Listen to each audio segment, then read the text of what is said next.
The first experience I had would have to be after moving back in with my brother and sister with my grandparents. The living room was also called the back room. It was an addition to the house that my great-grandfather on my mom's side built. It resulted in us having 2 backyards that separated with an old wooden fence that he had put up. That room was connected to a living room and a dining room, and across both of those was the hallway. And that was where my room was at the time.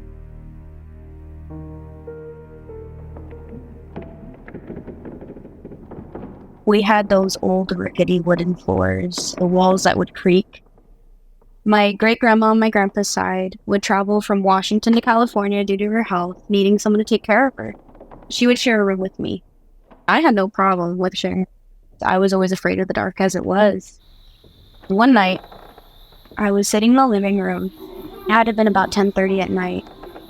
I was getting ready to go to bed. I shut the TV off.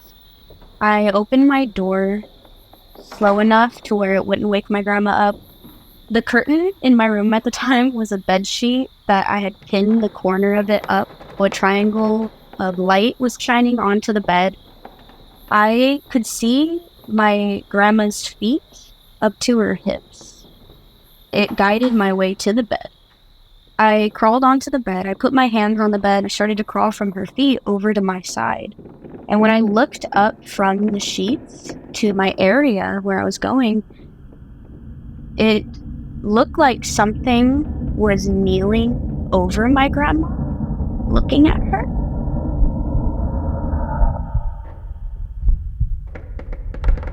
Before I can react to what I had originally seen, I can't describe it anything other than it lunging at me.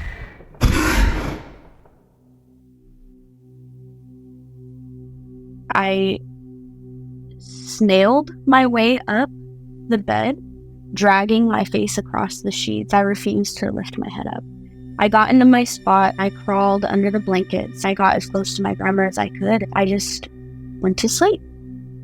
Over the next couple nights, I would hear my grandma crying. She was having a very active, sad dream.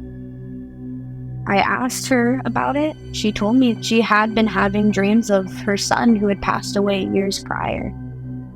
I don't know if what this thing was causing her to have those dreams or why it would want to scare me. Till this day, don't really know how or who it was. After that experience, there wasn't anything for quite some time. My grandma that was living with us had passed away of lung cancer. I was about maybe a sophomore in high school. I was sitting on the couch one night watching TV in the living room. The way the couch is set up in the room is it's in the middle. There are 2 windows to the right of you, a sliding glass door and a window behind you, a sliding glass door right in front of you. I got a call from an ex-boyfriend. It wasn't the best call. I felt very emotionally charged, angry. I was crying. I called my friend and she helped me calm down. Even after that phone call, I still didn't feel okay. I was just listening to music. I felt this overwhelming sense as if my grandpa was just standing there, as if he was just watching me this whole time. I look around and I don't see anybody. So I start adjusting the curtains on the windows because I feel very uncomfortable right now. All the lights are on. I'm sitting in the middle of the couch. I look around. Behind me on the window, I hear tap, tap, tap, tap, tap. I did not look. I froze. I looked quickly. There was nobody there. The windows that are on the right side of you on this couch. Tap, tap, tap, tap. I knew it was real after that point. The sliding glass door in front of me. Tap, tap, tap. It was like somebody had poured ice water down my back. It was pull apart from between is somebody out there to what if somebody's not there. To get from one window to the other, you'd have to open that gate and go through it from the outside. And there's no opening that gate without hearing it from the front yard. It was dead silent, middle of the night. I called some friends, say lighten the mood for me. I was able to go to sleep that night.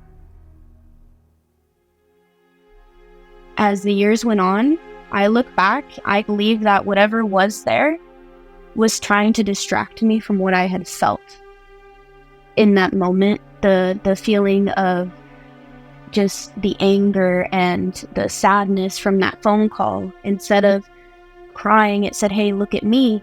I'm over here now. Look at me. I never felt afraid after being able to think of it like that. It felt like it was trying to distract me from my feelings at the time, because I can tell you I definitely was not thinking about that phone call after that. It might have been my grandma, because she was the type of person to, when you were sad, she wouldn't comfort you as much as she would try to tickle you. Or, what are you doing? What are you doing?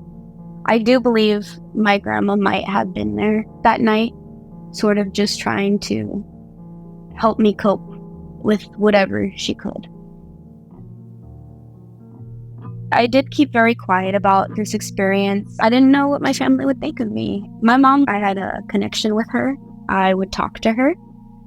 And finally, I broke down and said, hey, have you ever heard tapping on the windows? I didn't know if she would think I was crazy or anything like that. When she told me, her exact response was, the window we used to sleep next to at night? Yeah, I heard it, and I don't know where it would come from, and it would freak me out too. Without me ever saying anything else, it made me feel cold in that moment. It was real. I also used to play video games a lot on the computer. The computer was set in the dining room at this point in time. Connected to the dining room was the kitchen. In the middle of the two separating rooms was the garage door. I was playing games with my friends that night. Through my headset, it was like a rattling noise. I take my headset off. I look over, the doorknob to the garage was rattling, as if somebody was trying to open it. It's locked. It was rattling back and forth, and the door was shaking. I didn't move. I could hear my friends playing in the game. Reality sort of stopped for a second for me. I hear a woman. I don't know what she's saying, but I can hear her. I can't make out what she says. In the time of me listening from the computer, my grandfather woke up. He walked right out of his room, into the kitchen, down to the garage, unlocked it, went out there to go smoke his cigarette, and I never told him what I had just heard. I never told him what was there, or that anything was happening. I sort of just let him be. I never really told him about that experience. I didn't really tell anybody. I did get in contact with my family. I had my mom tell me a couple things. I reached out to my brother. My grandfather, he will swear he's never experienced anything. I just don't think that he's open to understanding an experience. Maybe they don't want to show him they're here. He's very ornery that there is an afterlife and you don't stay here, which that's fine. There was a time, it was the middle of the day. My sister she was very little. She was taking a shower down the hallway. I was in that living room watching TV. She comes walking down the hallway wrapped in a towel, laughing at me. Just laughing. I'm looking at her, kind of confused, like, what's so funny? And she told me that she's seen me. I told her I've been sitting in this living room watching TV this whole time. She told me that she had seen me, and I responded with, no, you didn't. Either that kid can act, or I just watched all of the color drain from her face. And she told me that I was outside of the window, lifting a stick into the air, getting her attention, making it funny. I had scared her by telling her it wasn't me, so I told her to get dressed. Come on, let's go look outside. Let's go see what's going on. We walk out to the backyard. And the bathroom window is a lifted window. I'm 5'1" as it is. I can't reach that window if I wanted to. In the mud by the bathroom window, there's a pretty long stick there. Next to the stick is an indentation where the stick was in the mud. This window was still placed in our backyard. It wasn't open to anybody else being able to get to it. I sort of just let it be because I didn't want to scare my little sister too much. But this next experience, there was no saving her from it. Me and my sister used to share a room. We were sleeping. We would sleep with the TV on because it would make her comfortable. It would also make me comfortable at night sleeping with it on. I woke up in a fog. I can see the blur of the light from the TV, and I could hear crying, but not just crying, like scream crying, coming from my sister's bed, which was parallel to mine. I couldn't quite comprehend what was going on, why crying. I can faintly hear at the end of my bed a tapping on the window, and it goes away. As I become more aware, I sat up. I told my sister to just come lay in bed with me. Come lay in bed with me, it's gonna be okay. She does. I let a day go by. Then I asked her, why were you crying that night? She told me that somebody was tapping on the windows, and it scared her. We had a family dog who would not hurt anybody. That dog was everybody's best friend. I was watching TV in the living room one night. You can see down the hallway from the couch. And our family dog's name was Lucy, and Lucy was sitting. She was a very lazy dog. By this time, she was probably in somebody's bed sleeping, anywhere on the ground sleeping. She's not usually perked up staring down the hallway at this time of night, especially for her age. It creeped me out. I've always believed that animals could have sort of sensed things that we can't, but I wasn't trying to feed into it. I'm watching my show, I'm looking at her. She starts huffing, huff, huff, like into the darkness. I'm like, come on, Lucy, like you're gonna wake people up. I start calling for her, Lucy, come here. Come here. She starts huffing into the darkness. I stare. Maybe there is something there. What does she see that I don't? I'm staring. From the blackness of the hallway, where it seemed like nothing existed, emerged a human-sized black mist. Like an exhaust from a car being shot out, it went into the kitchen with speed. She started barking. I started crying. All panic ensues. I seen this. I'm panicking. I'm scared. I'm not going to walk down that hallway to go get my grandpa. I pick up my phone and I call him. He's in the hallway room. I'm crying. I'm telling him I saw something go down the hallway. I don't know what it was. I'm scared. He comes out in his boxers down the hallway with speed. He looks at me and he gives me a hug and he comforts me. I tell him I saw something run from down the hallway into the kitchen. Lucy saw it too. He walks into the kitchen, turns the light on, turns to me and says, "You should never be afraid in your own house."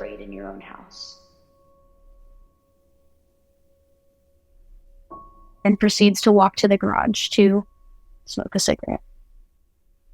When my grandpa told me that you should never be afraid of anything in your own house, it wasn't anything new to me. He has told me that saying since I was very young.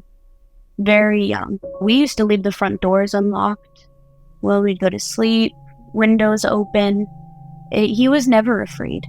My grandfather, I've rarely seen him cry. That man is very brave. But at that moment, it did not feel very comforting to hear that after what I had saw. There were things that my sister told me when she was very little that freaked me out, because how does a 5-6-year-old know something about family that hasn't been alive since I was 4? This house was full of pictures. Pictures is nothing new to my family. We love our developed photos. And in those photos were photos of my mom. From the time my sister was born till actually present day, my mom isn't big into conversation at the house. There was a picture of my mom in one of these photos. You know, it didn't stand out more than any of the other one. I take it to my little sister and I said, "Do you know who this is?" This little girl has never met or talked to this woman. And with confidence, she looks at me and she said, "That's Mom." I look at this kid and I told her, "Who told you that?" She said, "Grandma Pauline told me." My great-grandmother, who passed away of Alzheimer's in the same room that we currently shared, had told her who her mother was. I sort of accepted it for what it was. "Oh, Grandma Pauline told you? Okay, cool. I'm gonna go panic over there now." I didn't want to scare my sister. My whole goal was never to scare her, but to never make her think that what she seen wasn't real. Or to disregard, because that's how I felt a lot of the time, was it was disregarded. I am scared of that, though. I asked my mom recently, because my mom did grow up in this house as well. But did you ever experience anything while growing up here?